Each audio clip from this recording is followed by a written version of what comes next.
Hey guys, welcome to my YouTube channel life high education. तो जैसा कि आप सभी को पता है कि अभी IBPS क्लर्क का एग्ज़ाम चल रहा है और आज से एग्ज़ाम स्टार्ट हुआ है।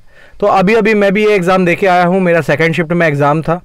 तो एग्ज़ाम कैसा रहा, मैंने कितने अटैम्प्ट किए और आपको कैसे करके जाना है, ये मैं इस वीडियो में बताने वाला हूँ। तो सबसे पहले हम बात करेंगे इंग्लिश सेक्शन की। इंग्लिश सेक्शन में एक आया था रीडिंग कॉम्प्रहेंशन, मतलब RC के आए थे 10 क्वेश्चंस। ये पूरे तरीके से बेस्ड था जो इंडिया में फार्मिंग होती है और जिसके कारण लैंड ख़राब होती है, फर्टिलाइज़र्स जो यूज़ किए जाते हैं उसके कारण जो लोगों की लाइफ में जो इफेक्ट पड़ रहा है उसके ऊपर ये पूरा एक RC दिया हुआ था। इसके अलावा अगर इंग्लिश में बात करें तो आए थे पैराजम्बल्स आए थे।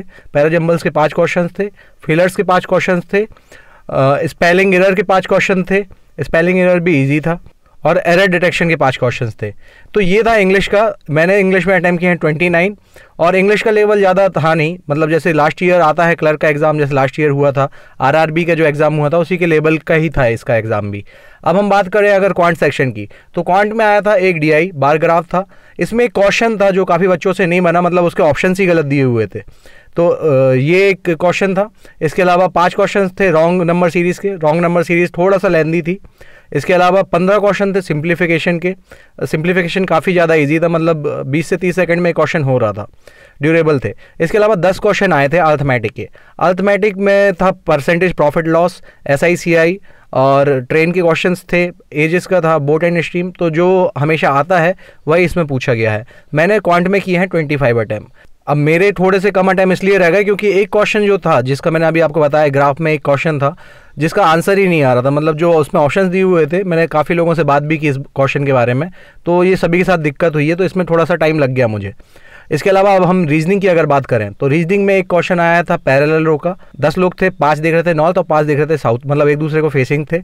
इसके अलावा क्वेश्चन आया था एक लीनियर अरेंजमेंट का, सभी नॉर्थ फेसिंग थे, 8 लोग थे उसमें और इसके 5 क्वेश्चन थे।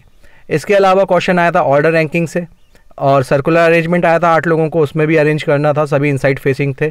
इसके अलावा एक क्वेश्चन था ब्लड रिलेशन से। ब्लड रिलेशन भी इजी था और एक पज़ल थी जो मैंने देखी नहीं, मतलब टाइम नहीं बचा था इसलिए वो पज़ल छूट गई। इसके अलावा एक आया था अल्फ़ाबेट सीरीज़ का क्वेश्चन।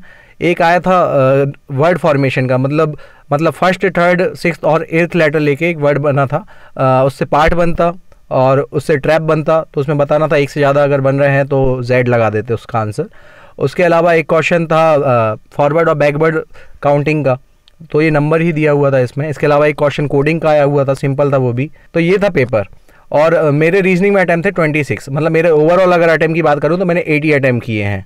अब दिक्कत कहाँ पे आई? दिक्कत ये थी कि रीजनिंग थोड़ा सा ट्रिकी था, मतलब सीधे आप जाके बना नहीं सकते थे, एटलीस्ट 2 पॉसिबिलिटी तो लगते ही लगती। और पेपर का लेवल में मॉडरेट इसलिए बोला हूँ क्योंकि मैंने पहले भी क्लर्क के एग्ज़ाम भी दिए हैं, PO के एग्ज़ाम भी दिए हैं, तो मुझे पता है कि क्या ईजी होता है क्या मॉडरेट होता है। तो जिसका भी पेपर हुआ है अभी वो बिल्कुल घबराए नहीं अगर उसके कम अटैम्प्ट रह गए हैं, क्योंकि नॉर्मलाइजेशन होता ही होता है।